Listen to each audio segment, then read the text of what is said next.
Peggy Setiawan tersangka pembunuhan Vina dan Eki mengelabuhi aparat kepolisian selama 8 tahun.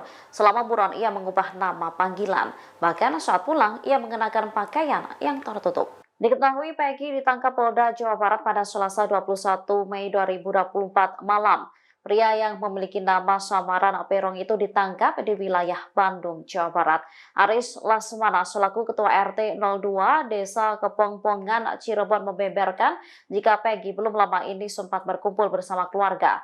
Kepulangannya itu untuk merayakan Hari Raya Idul Fitri. Namun menurutnya, Peggy selalu pulang lewat belakang rumahnya.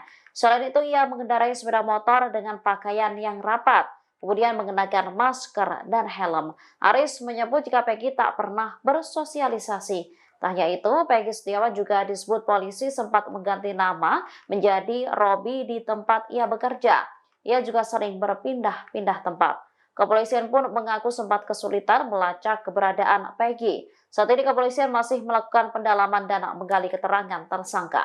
Download Tribun X sekarang, menghadirkan lokal menjadi Indonesia.